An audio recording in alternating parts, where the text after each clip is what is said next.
Solo polyamory. Let's finally get into this topic, y'all.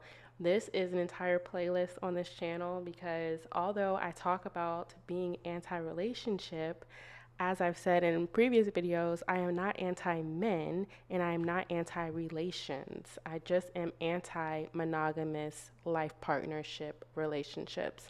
And I couldn't figure out what was going on with me. Why do I feel so strongly about this? Obviously, I have tried to go the traditional route with relationships for over a decade.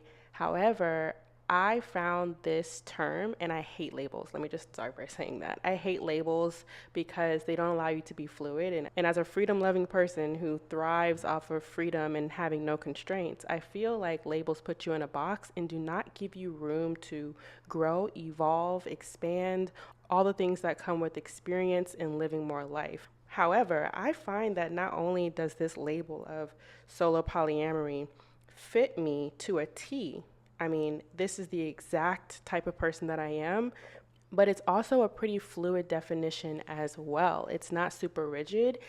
When I found this definition, and I don't know how I found it, I think I was looking at a YouTube video and somebody mentioned solo polyamory, and I Googled it and I found a few definitions and I was just floored. I was floored because I had never heard of it before. Of course, I've heard of polyamory and polyamorous, but I was not open to that. That actually turned me off, but also intrigued me to inquire more into this definition with the solo part being in front of it. And I didn't know what I was going to find when I searched this definition. But the more I look into it and the more I really understand myself, I realize that I am polyamorous. Whether I want to admit it or not, I am. And I've always been. But emotions such as jealousy and not having mastered the art of detachment yet was keeping me from accepting my polyamorous natural nature. But anyways, I'm getting ahead of myself. Let me go over 3 definitions that you may find when you search the phrase solo polyamory. The first definition on Google says solo polyamory is a relationship style that involves having multiple intimate relationships while maintaining an independent or single lifestyle. People who practice solo polyamory may not live with their partners, share finances, or want to reach traditional relationship milestones like marriage and children. Instead, they may focus on themselves as their primary partner and value organic friendships over other relationship milestones. This is totally me. Specifically, the part of having relations with people but not wanting to reach relationship milestones with them, having yourself be your primary partner. Another definition that I found on Reddit, it says solo poly, which means a polyamorous person that prefers to live alone, doesn't ascribe to the relationship escalator, and chooses not to enmesh their life with anyone else. This is often mistaken to mean only casual relationships. However, people who practice solo poly may have very deep and committed relationships that are simply less enmeshed than is conventionally expected. The whole thing of this is often mistaken to mean only casual relationships, I agree that this could be looked at just as someone that likes to live alone and have sex with a bunch of people on the side. That's not what solo polyamory is. It can be that does fit in the definition, but again, the definition is kind of fluid. So you can go through periods where you don't have any intimate relationships at all and you're not having sex with anyone. You can go through celibacy periods because you are your primary partner and you can choose to do that.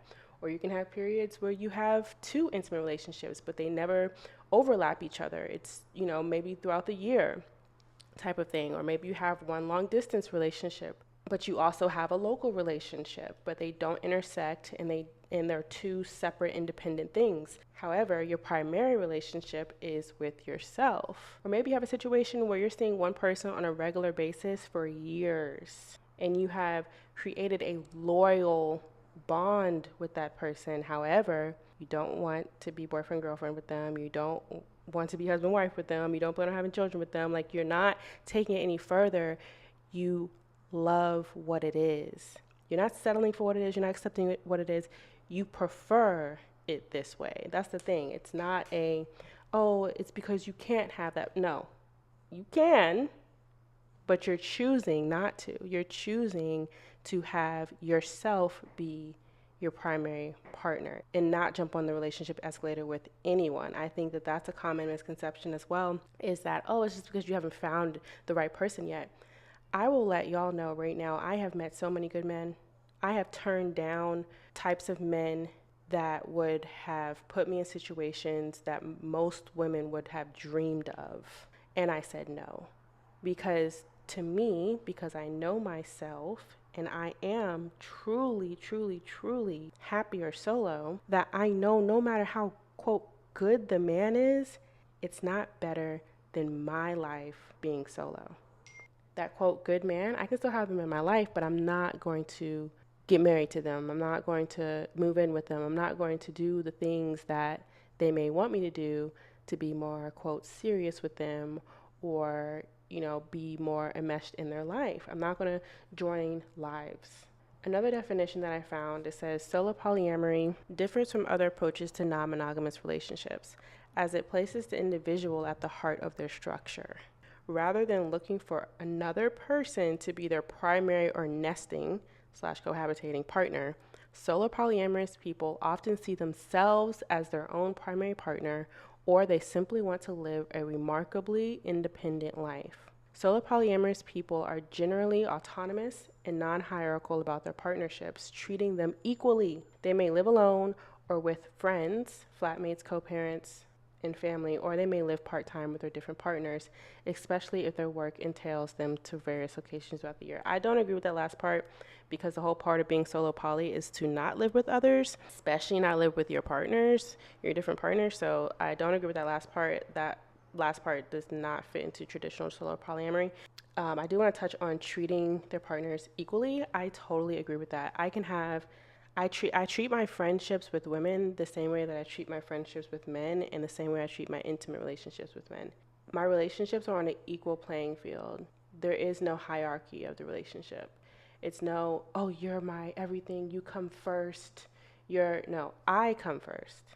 I come first. And everybody that's in my life, they are on an equal playing field, probably except for family.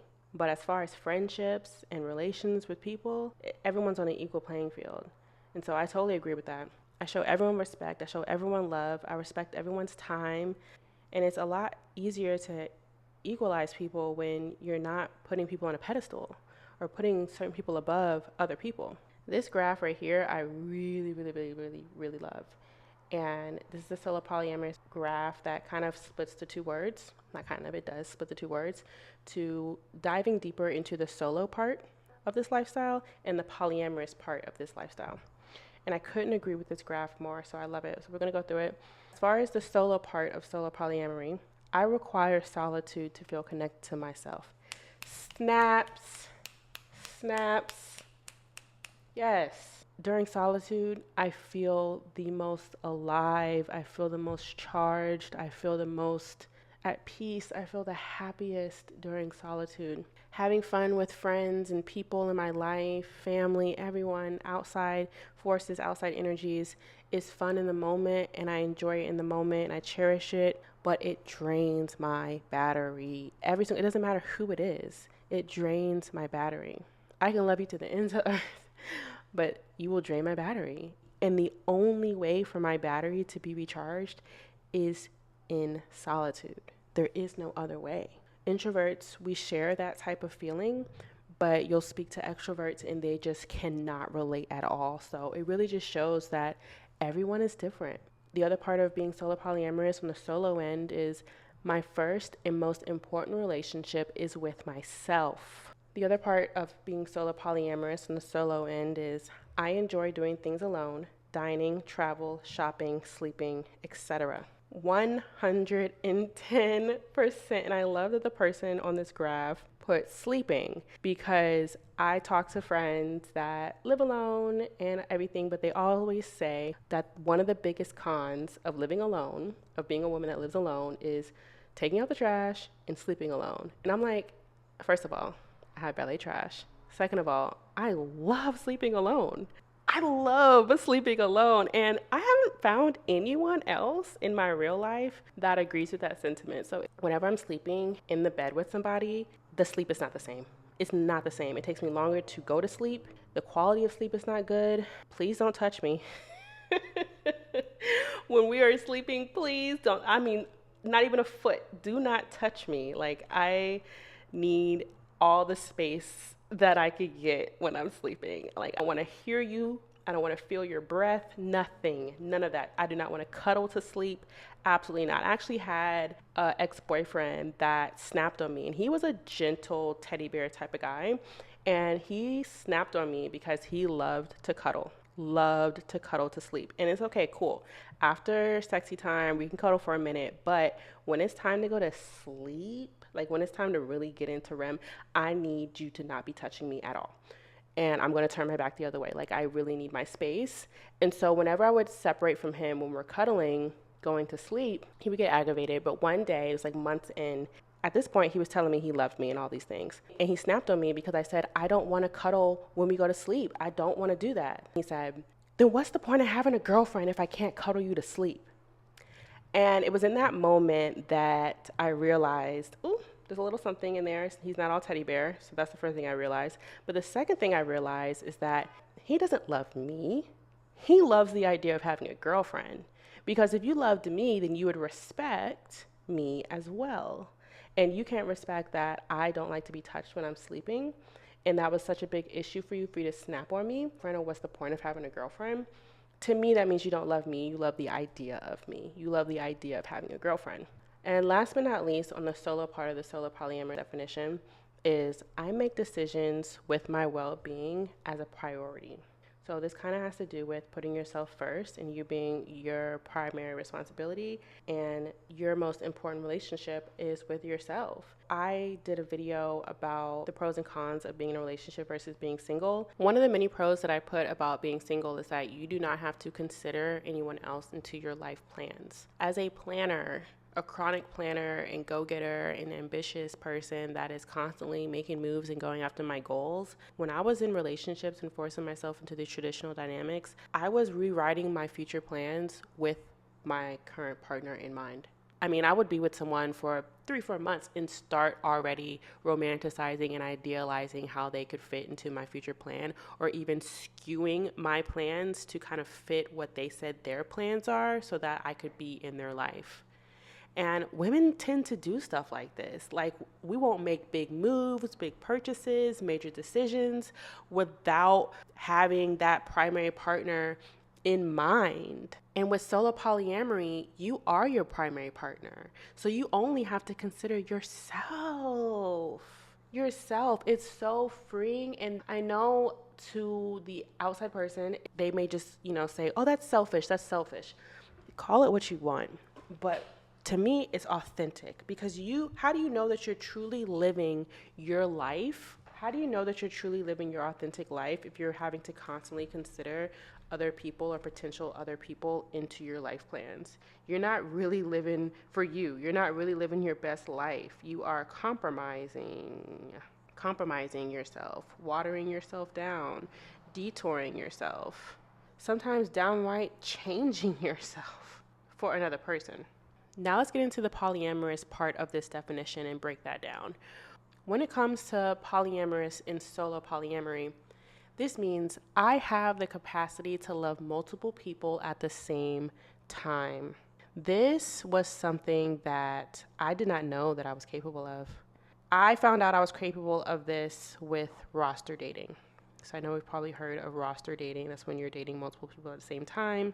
I did not like roster dating because it's extremely energy draining, but I became addicted to it for years because I found it to be very beneficial for me more times than not.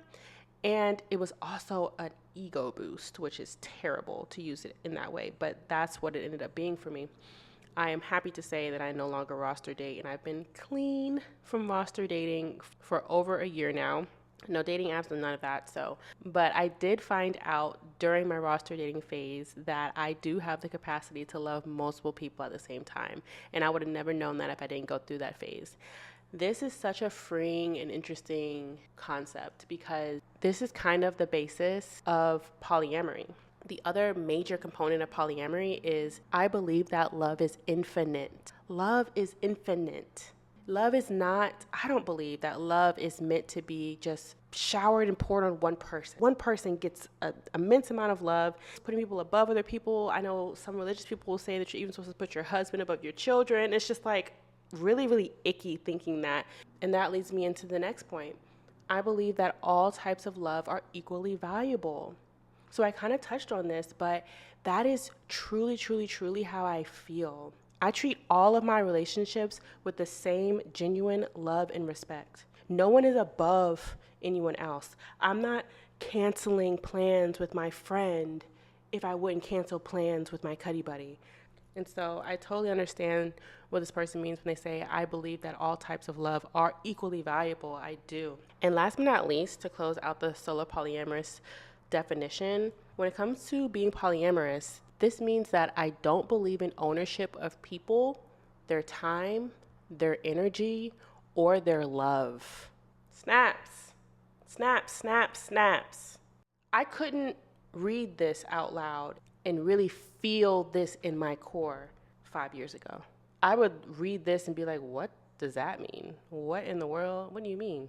I had to grow into this. The first thing I had to do was get rid of jealousy. And I will do an entire video on jealousy because you cannot be solo polyamorous if you're a jealous person. It won't work. I got rid of jealousy by mastering the art of detachment, which took me some years, but good things take time.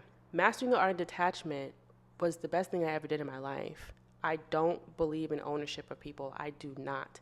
And I've always felt this way when it comes to me. I never wanted a man to feel like he owned me. I never wanted them to demand my time, my energy, my love. You know, I've been called fearful, avoidant, attachment style. I've been known to kind of run away from relationships when they get serious. And I thought I was fearful, avoidant, attachment style for a while until I realized, no, I'm running away from these relationships when they get serious because I don't want to be in a, quote, serious relationship. I do not want to be in a hierarchical relationship. I don't want a husband. I don't want to live with someone. It doesn't matter who the man is. I've had so many good, quote, options in my life that I have turned down. Get rid of the belief that you own people. Like, that's mine, he's mine, I'm his. No.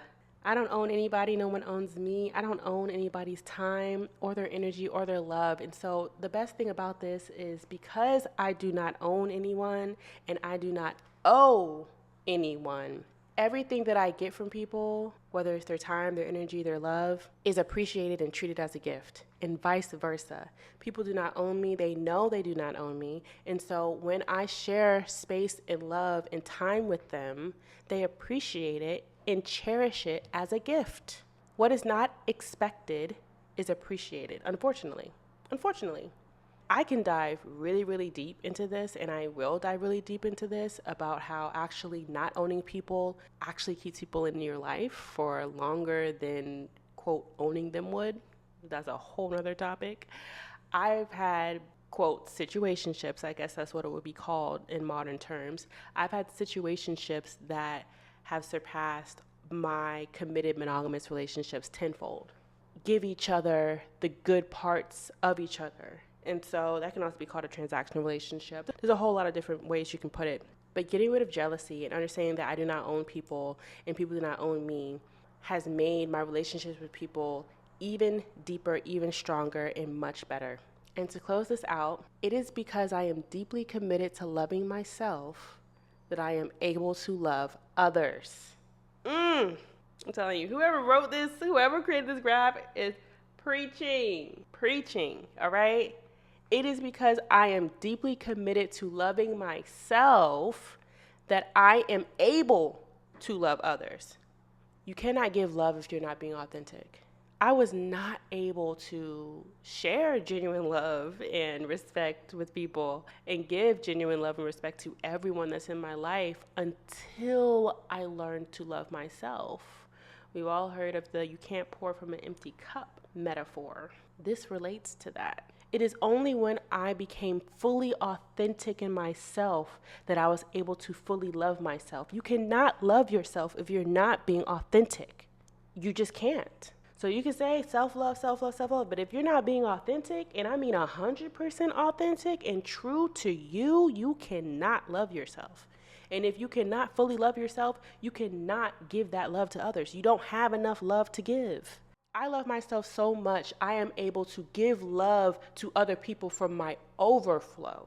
It's really, really deep. And I was never able to give this much love to people when I was in committed monogamous relationships. I was never able to do it because I didn't have that solo portion filling me up all the time, fully charged all the time, because I'm able to live a fully solo life. And so anyone that I spend time with, when I choose to spend time with them, and when it's a mutual, agreed time and space and dedication, I'm able to give them my full attention, my full time, and love them from my overflow because I'm fully charged. It's very, very deep. So I'm so grateful that I found this definition, and I did not let the polyamorous word scare me away, because I never wanted to admit or claim that I'm polyamorous because it has such a stigma to it. But I am who I am, and it is what it is.